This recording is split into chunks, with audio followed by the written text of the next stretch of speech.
Hi, 7th graders, and welcome to Monday, November 2nd. I hope you had a great weekend. If you did something for Halloween or went out to a fall festival or whatever, I hope you had a good time. And today we are getting ready to embark on a new journey with probably some new words, new concepts that maybe you haven't heard before. And I do hope that you will listen all the way through because I am going to be providing some clue words. I'm thinking of something in my head, and I will be providing clue words for you each week for a couple of weeks. And as soon as you figure out whatever it is I'm thinking of, if you come and tell me, then you will be able to partake of a prize. So more about that later. But right now, let's jump into our verbals. So if you turn to page 122, you will see the gray box. And the gray box is helpful for us. There's several things that you're going to need to take note of in your notes. So the first thing, though, is that the verbal is a verb form. It's in the verb family. And it is used as another part of speech when something happens to the word. We're going to take these verbs and we're going to transform them into something else. Kind of like Transformers, if you've ever seen those movies. They transform into something else, and that's what's happening to our verbs. So in the big verbal family, there are two categories. There is the gerund, which is the ing, and that ing gets added to a previous verb. And it then becomes a noun. So right here we see that. The infinitive is the second category, and it is a word that has to added to it.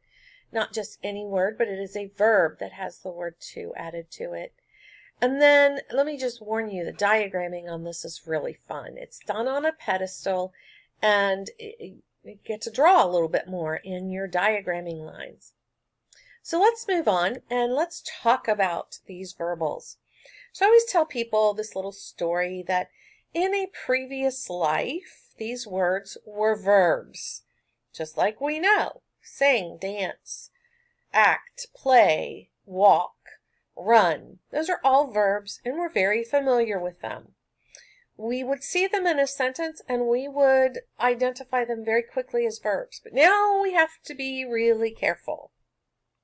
We might see some words that look like verbs, but we must be grammar detectives because they were verbs in a previous life, but now they're showing up as something different with either ing or to added to the word. So we've got to be really careful. So let's take a look at what these can. Okay, infinitives. This is the second category, and we have to that is added to the word. To dance instead of just dance, to sing instead of just sing, and to play instead of just play.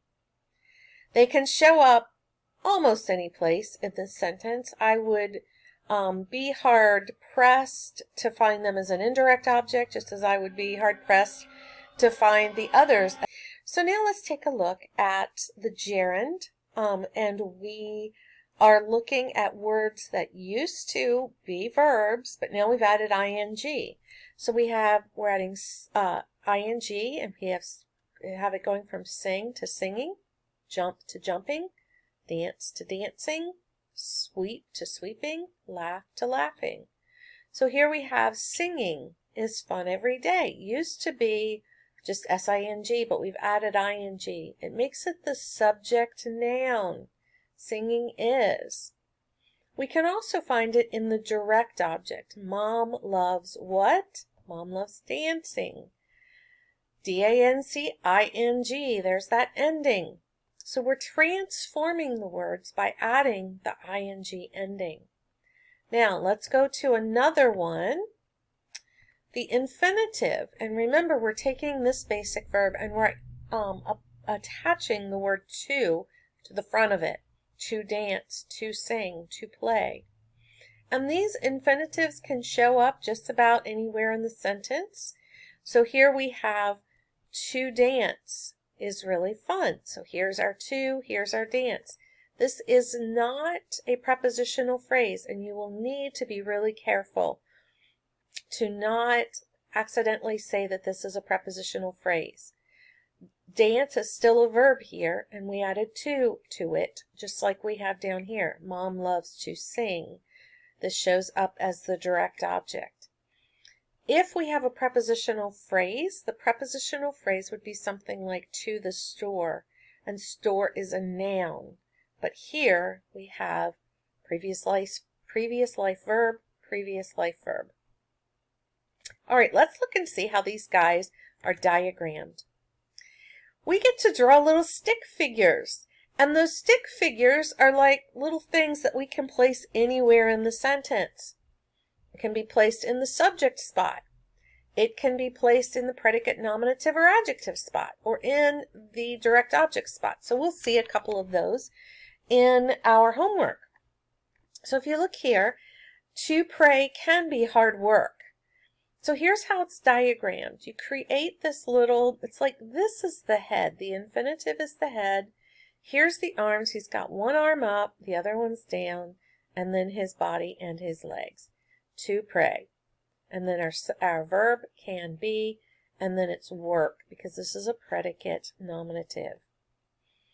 Now we can see one with ing. This says we seek God's will by praying. We seek what? We seek will. But this is a prepositional phrase. By praying. You just take this whole stick figure and it shows up wherever it needs to show up in the diagram. Okay, we want to get to class practice, and we will be reviewing with this on Wednesday. So if it was confusing at all, then don't worry, ask your questions on Wednesday. So let's take a look at the class practice. I want you to hit pause, and I want you to do A and B. We're not going to do C because we're going to practice some of those on Wednesday. So A, it says, identify it as a gerund or infinitive. That should be pretty easy. You just have to find the word, and you're going to tell me whether it's a gerund or infinitive, ing or to, and then you have to tell me what it is doing in the sentence. So you're going to be asking these questions. Is it the subject? Is it the direct object? Is it a predicate nominative? Or is it an object of the preposition? And I'll give you the answers after you hit pause and do the class practice, and then I'll come through and give the answers. Okay, if you're back, I assume that you're ready for the answers. The number one is, the word is washing. It's a gerund and the subject. Number two is to win. It's an infinitive, predicate nominative. Number three, to rejoice. Infinitive, direct object. Now, some of you may have seen learning, but learning is actually part of the verb. You are learning. Okay? That's where it gets really confusing. Sometimes you have to ask yourself questions to determine whether it is an ing or whether it is still a noun or it is a verb. And we'll talk more about this Wednesday as well. Number four, lying is the gerund and it is the object of the preposition. Number five is to play. It is an infinitive direct object. Number six is listening, and it is gerund and subject. And in this sentence, there was also talking, and it is part of the verb phrase. Let me just give you a little clue. If there is a helping verb, like are, is, was, were, if there's one of those next to an ing, chances are it's part of the verb phrase. So insert that in your notes. It's a little trick that maybe you can remember. All right, hit pause again and do B, and then we will be just about finished. So if you're back, I assume you're ready for the answers for B. So it says to tell whether each underlined group is an infinitive or a prepositional phrase. So in the first sentence, do all the children want to go along to the berry patch? The first one is an infinitive. Those little short ones are generally infinitives. But to the berry patch is prepositional because it does have a noun at the end of it. To his people, Jesus' command is to watch. Well, the first one is a prepositional phrase. It ends with the noun people. To watch is an infinitive because it ends with a verb. David hurried to Nob. That is a prepositional phrase. Nob is a noun. And God has the power to create and to destroy, and both of those are infinitives.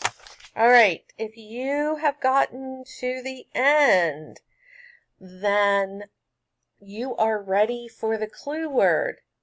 So here is the first clue word, box. So write that down, and you are going to be looking for clue words until you know what I'm thinking in my head. And it might take a couple to try to figure it out. We'll see who the first one is to get to it.